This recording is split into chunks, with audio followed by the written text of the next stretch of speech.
ಪ್ರಿಯ ವೀಕ್ಷಕರೇ ನಮಸ್ಕಾರ. ಇದು 7 days voice news YouTube channel Davanagere. ದಯವಿಟ್ಟು ನಮ್ಮ ಚಾನಲ್ನ ಸಬ್ಸ್ಕ್ರೈಬ್ ಮಾಡಿ ನಮ್ಮನ್ನು ಪ್ರೋತ್ಸಾಹಿಸಿ. ಇದು ನಮ್ಮ ದಾವಣಗೆರೆ ನಗರ ದೇವತೆಯ ದುಗ್ಗಮ್ಮನ ಜಾತ್ರೆ. ಅದರಲ್ಲೂ ವಿಶೇಷವಾಗಿ 2 ವರ್ಷಕ್ಕೊಂದ್ಸರಿ ಬರುತ್ತೆ.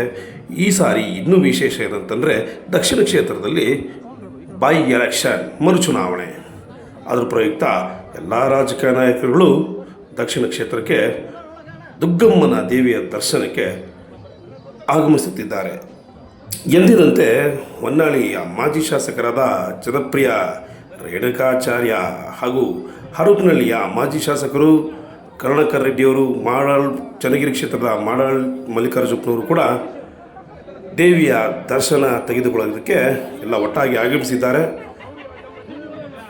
ದೇವಿಯ ದರ್ಶನ ಪಡೆದ ನಾಯಕರುಗಳು ಏನು ಹೇಳ್ತಾರ ಕೇಳೋಣ ಬನ್ನಿ.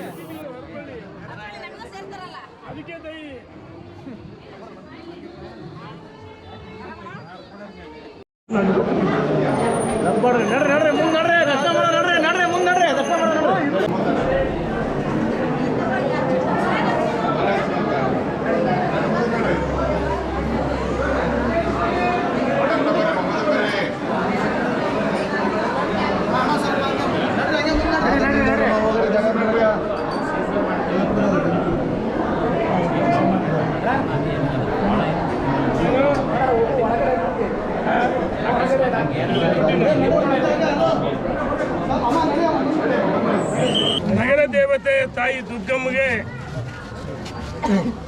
ಹರಪನಹಳ್ಳಿ ಕರುಣಾಕರ್ ರೆಡ್ಡಿಯವರು, ನಮ್ಮ ಹಿರಿಯರಂಥ ಶಿವೇಕ್ ಸ್ವಾಮಿಯವರು, ಬಸವರಾಜ ನಾಯ್ಕರವರು, ಮಾಡಾಳ್ ಮಲ್ಲಿಕಾರ್ಜುನರವರು, ನಮ್ಮ ಈ ದಾವಣಗೆರೆ ದಕ್ಷಿಣದ ಅಭ್ಯರ್ಥಿಯಾಗಿದ್ದು ಈ ಹಿಂದೆ ಮೇಯರ್ ಆಗಿ ಒಳ್ಳೆ ಕೆಲಸ ಮಾಡಿದ BJ ಅಜಯ್ ಕುಮಾರ್ ಅವರು, KM ಸುರೇಶ್ ರವರು, ನಮ್ಮ ಹಿರಿಯರ ರೈತ ನಾಯಕರು, ಹೋರಾಟಗಾರರ ಚಂದ್ರಶೇಖರ್ ಪೂಜಾರ್ ಅವರು ಒಳಗೊಂಡಂತೆ ನಮ್ಮೆಲ್ಲ ದಾವಣಗೆರೆ ಜಿಲ್ಲೆಯ ಮತ್ತು ನಗರ ಕೆಲವು ಮುಖಂಡಗಳು ಬಂದು ತಾಯಿ ಆಶೀರ್ವಾದವನ್ನು ಪಡೆದು ಲೋಕ ಕಲ್ಯಾಣಕ್ಕೋಸ್ಕರ ಒಳ್ಳೆಯದಾಗಲಿ, ತಾಯಿ ನಮಗೆ ಶಕ್ತಿಯನ್ನು ತುಂಬಲಿ, ನರೇಂದ್ರ ಮೋದಿಜಿಯವರು ಈ ದೇಶದಲ್ಲಿ ಉತ್ತಮವಾದ ಆಡಳಿತವನ್ನು ಕೊಡ್ತಾರೆ, ಮೋದಿಜಿಯವರ ಶಕ್ತಿ ತುಂಬಲಿ, ಮತ್ತು ವಿಶೇಷವಾಗಿ ಕರ್ನಾಟಕದಲ್ಲಿ ನಮ್ಮ ಯುವ ನಾಯಕ, ಜನಮೆಚ್ಚಿದ ನಾಯಕ, ರಾಜ್ಯದ ಯುವಕರ ಕಣ್ಮಣಿ, ಭ್ರಷ್ಟಾಚಾರದ ತೊಡೆತಟ್ಟು ಹೋರಾಟ ಮಾಡಿದಂಥ ನಮ್ಮೆಲ್ಲರ ಅಚ್ಚುಮೆಚ್ಚಿನ ಯುವ ನಾಯಕರಂಥ ರಾಜ್ಯಾಧ್ಯಕ್ಷ ಅಂತ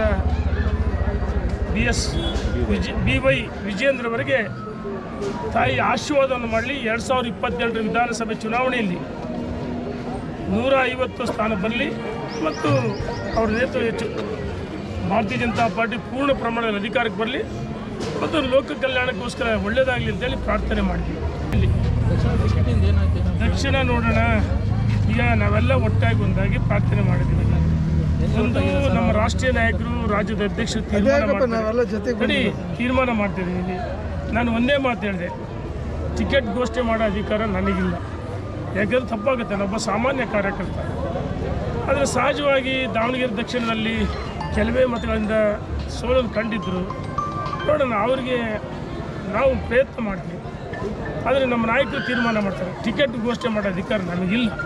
ಅಜಯ್ರವರು ನಾನು ಹೇಳಿದೆ ಮೇಯರ್ ಆಗಿ ಭಾಳ ಒಳ್ಳೆ ಕೆಲಸ ಮಾಡಿದ್ದಾರೆ, ಅವರಿಗೂ ಒಳ್ಳೇದು ಮಾಡಿ ಇವತ್ತು ಇಡೀ ಕುಟುಂಬ ಸಮೇತ ಅವರು ಬಂದು ಪೂಜೆಯನ್ನು ಸಲ್ಲಿಸಿದರೆ ಆ ದೇವತೆ ನಾಡದೇವತೆ ನಗರ ದೇವತೆ ಎಲ್ಲರೂ ಆಶೀರ್ವಾದ ಮಾಡಲಿ ಅಂತೇಳಿ ನಾವು ಪ್ರಾರ್ಥನೆ ಮಾಡಿದ್ವಿ. ಅಜಯ್ಗೂ ಒಳ್ಳೆಯದಾಗಿ ಎಲ್ಲರಿಗೂ ಒಳ್ಳೆಯದಾಗಿ ಪ್ರಾರ್ಥನೆ ಮಾಡಬೇಕು. ಇಲ್ಲಿರ್ತಕ್ಕಂಥ ನಮ್ಮೆಲ್ಲ ಸ್ಪರ್ಧಾಳುಗಳೇ ನಮ್ಮ ಜೊತೆಲಿ ಇರ್ತಕ್ಕಂಥ ಇವರೆಲ್ಲರೂ ಸಹ ಗೆಲ್ಲಬೇಕು ಅಂತೇಳಿ ಆ ಮಾತನ್ನು ನಾನು ಹೇಳ್ತೀನಿ. ಈಗ ಆಬ್ವಿಯಸ್ಲಿ ಈಗ ನಾನು ಕಳೆದ ಚುನಾವಣೆಯಲ್ಲಿ ನಾನು ನಿಂತು ಸೋತಿದ್ದೀನಿ. ಹಾಗಾಗಿ ನಾನು ಮುಖಂಡರಲ್ಲಿ, ಹಿರಿಯರಲ್ಲಿ, ದಾವಣಗೆರೆ ಜಿಲ್ಲೆ ನಾಯಕರಲ್ಲಿ ನಾನು ಕೇಳ್ಕೊಂಡಿದ್ದೀನಿ, ನನಗೆ ಮತ್ತೊಮ್ಮೆ ಅವಕಾಶ ಮಾಡಿಕೊಡ್ರಿ. ಕಳೆದ ಬಾರಿ ನಾನು ಸೋತಿದ್ದೀನಿ, ಮಧ್ಯಂತರ ಚುನಾವಣೆ ಬಂದಿದೆ, ಹಾಗಾಗಿ ಒಂದು ಅವಕಾಶವನ್ನು ಮಾಡಿಕೊಡ್ರಿ. ಕಳೆದ ಚುನಾವಣೆಯಲ್ಲಿ ನಾನೇನು ಪ್ರಯತ್ನ ಮಾಡಿದ್ದೆ ಅದಕ್ಕಿಂತ 2 ಪಟ್ಟು ಪ್ರಯತ್ನ ಮಾಡಿ ಈ ಬಾರಿ ದಾವಣಗೆರೆ ದಕ್ಷಿಣ ಕ್ಷೇತ್ರವನ್ನು ಗೆಲ್ಲಿಸಿ ಇವತ್ತು ವಿಧಾನಸೌಧಕ್ಕೆ ತಗೊಂಡೋಗೋ ಅಂಥ ಒಂದು ಪ್ರಯತ್ನವನ್ನು ನಿಮ್ಮೊಟ್ಟಿಗೆ ನಾನು ಮಾಡ್ತೀನಿ ಅಂತೇಳಿ ಹೇಳ್ಕೊಂಡಿದ್ದೀನಿ. ಅವ್ರ ಆಶೀರ್ವಾದ ಮಾಡೋದು ಬಿಡೋದು ಅವರಿಗೆ,